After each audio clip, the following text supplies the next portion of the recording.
117 brand new fires ignited across this country yesterday alone, in a single day. That's on top of the 72 large fires already burning uncontained. That's the reality of the 2026 fire season. We've now burned more than 7.5 million acres nationwide, and August isn't even over. We remain at National Preparedness Level 5, the absolute ceiling of the system. The U.S. Army is on the fire line in Washington state right now. Crews from Australia and New Zealand flew across the Pacific to help fight American wildfires. That's how serious this has become. This isn't a normal fire season. This is a historic, once-in-a-generation crisis unfolding in real time. A red flag warning is active over Northern California. A heat dome is baking the entire West. And there's a lot to get through today, so let's dive right in. Every minute matters. The Southeast. Let's start where the heat is relentless and shows no sign of breaking. NIF's predictive services are calling for highs of 90 to 105 degrees Fahrenheit across the southern plains and southeast today, with wind gusts of 15 to 25 miles per hour expected across Texas by mid-afternoon. Pair gusty wind with relative humidity sinking into the mid-teens to mid-20s and triple-digit heat, and you've got a fire weather nightmare. Along the Gulf Coast, Louisiana and Mississippi, heat and dryness are combining with fuels that are almost perfectly primed to ignite. Thunderstorms are expected to fire up across Georgia, Alabama, and Mississippi this afternoon, and NIFC is warning that even without a direct lightning strike, erratic outflow winds from those storms could kick off brand new fires in fuels this receptive. That's the remarkable and unsettling weather fact of the day. Conditions are dry enough that thunderstorm wind alone can start a wildfire. The main trail fire burning near Savannah, Georgia right now is proof of exactly how dangerous this setup is. The Midwest. Moving north into the plains and Midwest, 3 large fires are burning in Minnesota's Superior National Forest near Ely, the Thumb, Sioux, and Bear Trap fires. Bear Trap alone has scorched over 30,800 acres and already racked up $45.3 million in suppression costs. These fires are burning through closed timber, litter, and hardwood, fuels that smolder and creep rather than race, which makes them stubborn and slow to put out. All 3 are being handled by a single incident management team under Area Preparedness Level 2. Out west, the main event. Now to where the real story is. NIFC predictive services report highs in the 90s to low 100s across the western half of the country, with readings as high as the low 110s possible over southeast California and western Arizona, dangerous territory for any kind of fire weather. Colorado, 5 large fires burning at once, including the Gold Mountain Fire just 2 miles north of Ridgeway. The Aspen Acres Fire in Custer County has burned 102,400 acres and destroyed 915 structures, a staggering toll, with suppression costs already past $12 million. Utah, 3 large fires burning across nearly 150,000 combined acres. The Widowmaker Fire accounts for 129,741 of those acres and is 93% contained, though cleanup work continues. Nevada, 3 large fires burning across more than 160,000 acres. The most active is the Shoshone Fire, northeast of Fallon, currently running, flanking, and backing simultaneously, meaning it's spreading in multiple directions at once, which makes it exceptionally difficult to fight. NIFC predictive services report relative humidity in the single digits to teens across the Great Basin this afternoon. The Pacific Northwest, ground zero. This is the epicenter of the entire national fire crisis.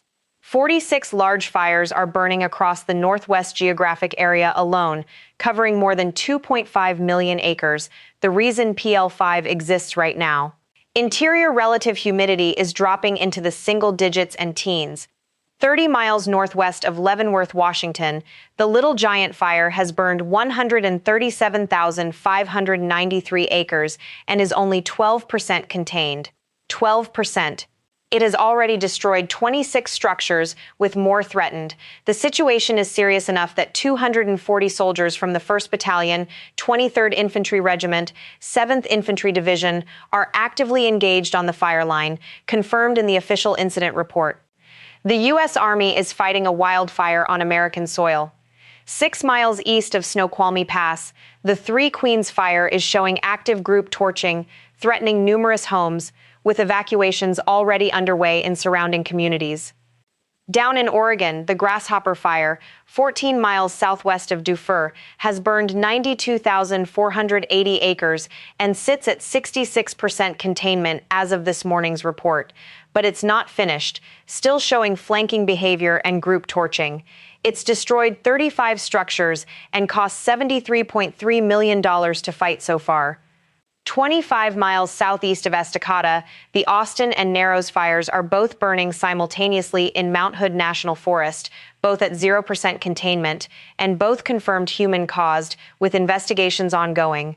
26 miles east of Pendleton, the Hogan Fire has scorched 58,153 acres, also showing flanking and group torching. And in the high desert, the Big Grass Fire, 25 miles southwest of Jordan Valley, has burned 579,070 acres, the largest fire in the Northwest right now. The Northwest region alone has burned over 2.5 million acres this year, and here's the number that puts it all in perspective. We're still at least 6 weeks away from the fall rains that would bring real relief. New Mexico, 3 miles east of Cañoncito, the Foleos Fire is producing what the official incident report classifies as extreme fire behavior, the highest tier in the classification system, meaning crowning, long-range spotting, and erratic movement. Crowning is when fire climbs out of the ground fuels and races treetop to treetop, completely beyond direct control. Long-range spotting means burning embers are being carried miles ahead of the fire, landing in unburned fuel and starting fresh ignitions with no warning. Foleos sits at 31% containment, with 866 personnel assigned, numerous residences evacuated, and infrastructure directly threatened. Alaska. Up north, near Tok, Alaska, the Mukluk Fire is burning just 2 miles from town, with active evacuations underway right now. The national picture: 25,248 firefighters, soldiers, and support personnel are currently on the line across the country, the official total from this morning's report. That's 25,248 people doing extraordinarily dangerous work under extreme conditions. The official Predictive Services discussion says high pressure will continue amplifying over the western U.S. today, meaning more drying, more warming, and relative humidity in the single digits and teens across the interior by afternoon. Here's the critical detail: only poor overnight humidity recovery is expected. Fuels won't get a chance to rehydrate tonight, which means they head into tomorrow already stressed, a compounding problem that builds day over day. The one exception is the desert Southwest, where lingering monsoon moisture should produce scattered afternoon thunderstorms. But even those carry risk. The forecast specifically flags potential outflow winds near those storms that could spread fire across much of the West. Winds elsewhere will be light and terrain-driven, but don't let light fool you. Terrain-driven winds in complex mountain topography are genuinely hard to forecast, since a large fire can generate its own local wind patterns that shift direction fast. Crews on Little Giant know that all too well. Here's a number that captures the scale of this season. Year-to-date through August 20th, 49,680 wildfires have burned 7,510,237 acres nationally, 128% of the 10-year average for fire count, and 169% of the 10-year average for acreage. The 10-year average acreage through this date is 4,445,229. We're nearly 70% above that, and August isn't even finished. Compare it to last year. By this same date in 2025, the national total sat at 3,997,435 acres. This year, at 7.5 million, we've already nearly doubled all of 2025's full season total. What's a heat dome exactly? High pressure aloft acts like a lid, trapping hot air underneath. Air sinks and compresses beneath that high, warming further as it descends, pushing temperatures well above seasonal norms day after day. And because overnight humidity recovery stays poor, fuels never get the chance to rehydrate. The drying just compounds. The Northwest geographic area alone has 341 crews, 741 engines, and 83 helicopters assigned as of this morning, 12 complex incident management teams committed there, more than any other region, with 3 of those teams each juggling multiple fires simultaneously. That alone tells you how thin resources are stretched. 3 15-member incident management teams from Australia and New Zealand are also assigned, having flown across the Pacific specifically to help fight these fires, a real signal of how significant this crisis has become internationally. 5 MAFS-equipped C-130 air tankers from the Air Force Reserve and Air National Guard are staged at Klamath Falls and Redding, the military's aerial firefighting capability brought directly into the fight. 2 Montana fires are developing in a genuinely concerning way. The Sand Creek Fire, 5 miles east of Wisdom in the Beaverhead Deer Lodge National Forest, has burned 31,667 acres and is only 7% contained, a long way from under control. Fire behavior is described as moderate, with smoldering, creeping, and group torching, and numerous structures threatened with active evacuations. The Dingley Zone remains under Go Evacuation status per the Bobcat Lakes and Sand Creek updates. Please take that seriously. Near critical fire weather is expected today, with temperatures near 80 degrees Fahrenheit and breezy conditions keeping the fire active. The national 7-day significant fire potential outlook doesn't show a cold front reaching the Northwest anytime soon. What it does show, clearly, is high pressure continuing to amplify and dominate, meaning the current pattern of heat, low humidity, and fire-receptive fuels is expected to persist across the West. To be transparent, anything beyond what NIF's predictive services has confirmed should be treated with caution. The dominant story for the coming week remains high pressure, above normal temperatures, and critically low humidity. For day-by-day detail, the NWS Storm Prediction Center's fire weather outlook is the authoritative source. The Folios Fire's extreme fire behavior designation, crowning, group torching, and long-range spotting together, is the single most dangerous combination in wildland firefighting. Crowning means no ground crew can safely engage directly. Only indirect tactics, building lines well ahead of the fire, are viable. Group torching means entire stands of trees ignite together, generating enormous heat and, in some cases, fire whirls. Long-range spotting can leapfrog even the best-built containment lines, starting new fires miles ahead without warning. That combination is exactly why 866 personnel are assigned to a fire that's only 13,120 acres, and why so many residences have already been evacuated. Back to Alaska, the Mukluk Fire near Tok is a real, immediate threat to a populated community, showing active flanking, wind-driven runs, and single-tree torching just 2 miles from town. Homes and energy infrastructure are threatened, with evacuations and road and trail closures in effect. An Alaska Type 1 incident management team has assumed command as of this morning, with additional resources arriving from Canada.